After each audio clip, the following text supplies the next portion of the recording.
Hello everyone, welcome back to my channel Easy Learning with Himal. So this is a very important video for the students who are preparing for their English Term 1 exam. अगर मैं board classes की बात करूँ 10th और 12th तो guys hardly 30 days बचे हैं exams के, बिकॉज टेंटेटिवली 15 नवंबर से आपके बोर्ड शुरू हो जाएंगे और आज 12 अक्टूबर हो चुका है और बीच में दिवाली भी है. सो गाइज आपको बहुत एक इंपॉर्टेंट स्ट्रैटेजी की जरूरत है जिससे कि आप बहुत अच्छे से मार्क्स स्कोर करो. और वैसे तो पहले इंग्लिश में मुश्किल हो जाते थे फुल मार्क्स लेना क्योंकि कोई ना कोई ग्रामेटिकल मिस्टेक हो जाती थी, बट अब आपके पास मौका है. सारे एमसीक्यूज आ रहे हैं, ओएमआर शीट पे आपको सारी चीजें फिल करनी है तो भाई 40 में से 40 तो ला सकते हो. ठीक है, जनरली इंग्लिश में क्या होता था 1 मार्क 1.5 मार्क कट ही जाता था, बट अब आपके पास बच्चे एक बहुत अच्छा मौका है कि यू कैन एक्चुअली स्कोर 40 में से 40 अगर आपके पास एक प्रॉपर स्ट्रैटेजी हो. क्योंकि जनरली हम इंग्लिश को थोड़ा सा साइड लाइन कर देते हैं, हम फिजिक्स केमिस्ट्री बायो या आपका जो accounts business studies political science, मतलब मैं सारे सब्जेक्ट्स के नाम ले रहा हूँ, मतलब आप बेसिकली उस पे ज्यादा फोकस करते हो क्योंकि आपको लगता है वो सब्जेक्ट ज्यादा इंपॉर्टेंट है. ऑब्वियसली दो सब्जेक्ट्स आर इंपॉर्टेंट, बट बच्चे इंग्लिश पे भी ध्यान देना है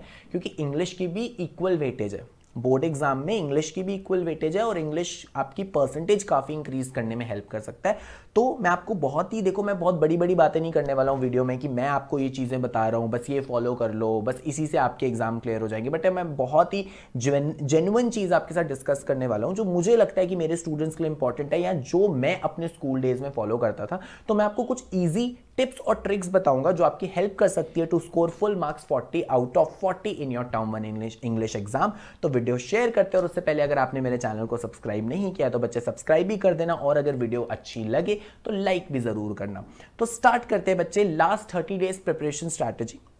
पहली बात है ऑब्वियसली इंग्लिश आप डेली नहीं पढ़ सकते हो, मैं मानता हूं आपके बाकी मेन सब्जेक्ट्स है उसमें आपको बहुत पढ़ाई करनी पड़ती है. तो let's keep English 4 days a week.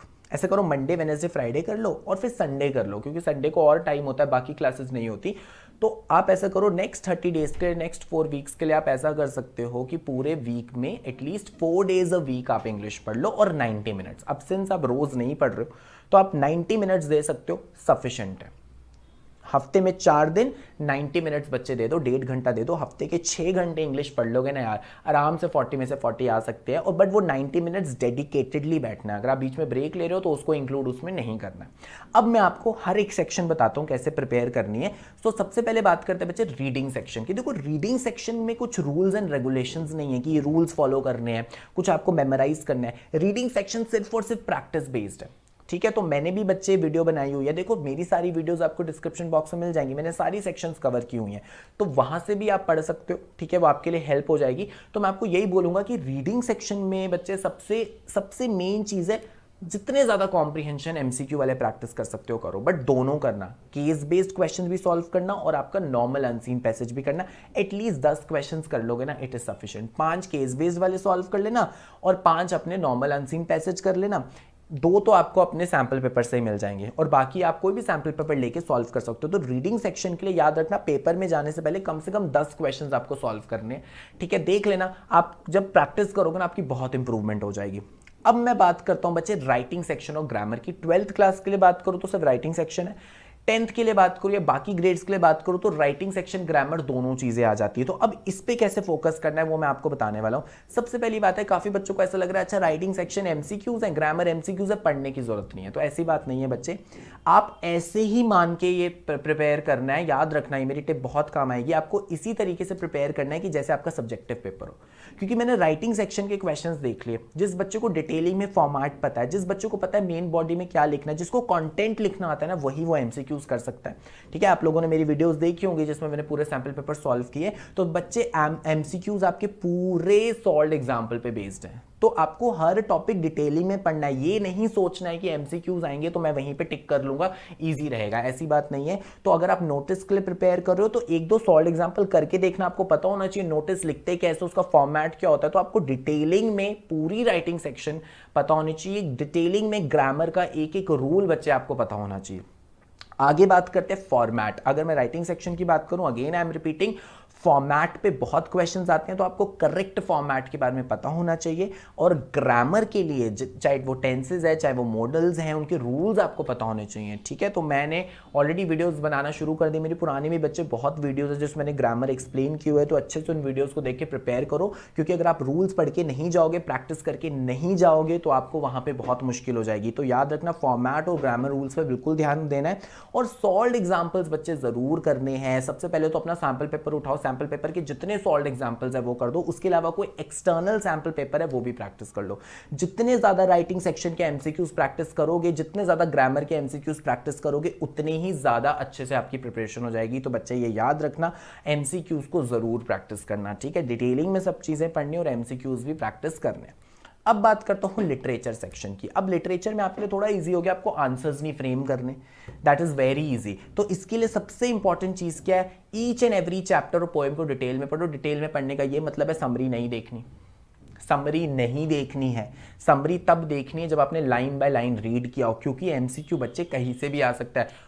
कोई भी आपको पैसेज दिया जा सकता है, पोएम का कोई भी एक्सट्रैक्ट दिया जा सकता है, तो आपको एक एक वर्ड का मीनिंग पता होना चाहिए, पूरी चैप्टर की डिटेलिंग पता होनी चाहिए। अब आपको क्वेश्चन आंसर्स फॉर्म नहीं करने, उतना आपका टाइम बच गया, तो वो टाइम लगाओ हर एक चैप्टर, हर एक पोएम की एक एक लाइन रीड करने में। ट्रस्ट मी, वो आपको बहुत हेल्प करने वाला है। सेकेंडली, एमसीक्यू है तो किसी भी चैप्टर का ऑथर और पोएट का नाम आ सकता है, और ये शॉर्ट 1 मार्क होते हैं। तो ऐसा ना हो कि आप ऑथर और पोएट के नाम ना याद करके जाओ, आपको ये देखो मेमोराइज करना पड़ेगा। हर एक चैप्टर के ऑथर का नाम, हर एक चैप्टर के, हर एक पोएम के पोएट का नाम को आपको पता होना चाहिए। और अगर मैं पोएम की बात करूं तो पोएटिक डिवाइस पे तो पक्का क्वेश्चन आता है। अगर पोएम पे एक्सट्रैक्ट आएगा, पहला क्वेश्चन यही या सेकंड क्वेश्चन यही दे देते हैं कि आप उस पे पोएटिक डिवाइस बताओ कौन सा यूज हो रहा है। तो जितनी भी आपकी पोएम्स हैं, जितने भी पोएटिक डिवाइस यूज हो रहे हैं, सारे बच्चे बहुत डिटेलिंग में पढ़ लेना, because that is very important. नहीं तो आपका 1 और 2 मार्क्स चले जाएंगे लिटरेचर सेक्शन में। आगे बात करते हैं थीम ऑफ द लेसन। हर एक चैप्टर का, हर एक पोएम का एक मॉरल होता है, एक थीम होता है। तो मैंने काफी क्वेश्चंस देखे सैम्पल पेपर में भी कि वो इस तरह से पूछे गए कि इस चैप्टर की थीम क्या है। वो ये जज करने के लिए कि बच्चे ने सिर्फ चैप्टर रटा मारा है या बच्चे ने चैप्टर को समझा कि चैप्टर में सिखा क्या रहा है। सो हमेशा फोकस करना, हमेशा सोच के जाना है कि ये चैप्टर ने हमें क्या सिखाया। तो थीम आपको ऐसे अलग से नहीं याद करनी है। अगर आपने चैप्टर को डिटेलिंग में पढ़ा होगा तो आपको थीम, पोएम या मॉरल बोल सकते हैं इसको, वो आपको पता चल जाएगा, पोएम और चैप्टर दोनों का। ओके, एंड आगे बात करते हैं बच्चे, जो लास्ट टिप मैं आपको बताने वाला हूं कि सैम्पल पेपर जितने सॉल्व कर सकते हो करो। पहले तो सीबीएसई वाला सैम्पल पेपर सॉल्व कर लो एक, और उसके अलावा अगर आप कोई और sample paper you can take, so लेके बच्चे सैम्पल पेपर सॉल्व करो। बस ये मैंने देखो बहुत सिंपल सी ट्रिक्स बताई हैं, अगर आप ये फॉलो करोगे ना, सच में आप बहुत अच्छे मार्क्स स्कोर कर सकते हो, मतलब 40 में से 40 बच्चे ला सकते हो। और अगर आपको कोई भी डाउट है, किसी भी चीज में परेशानी हो रही है, तो आप मेरे को कांटेक्ट कर सकते हो मेरी सोशल मीडिया पे, कमेंट सेक्शन में, सबके लिंक्स बच्चे डिस्क्रिप्शन बॉक्स में। सो अगर आपको वीडियो पसंद आ गई तो जल्दी से लाइक कर दो, और अगर अभी तक आपने मेरा चैनल सब्सक्राइब नहीं किया तो please subscribe my channel easy learning with हिमाल।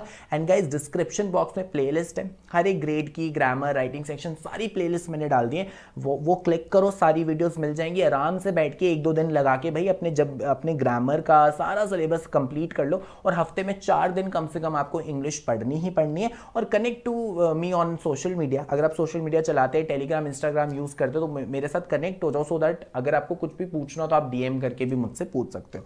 So that was all about today's video. So all the best for your exams guys. I will keep making videos for you so that you score amazing marks in English. Thank you guys. Have a very nice day.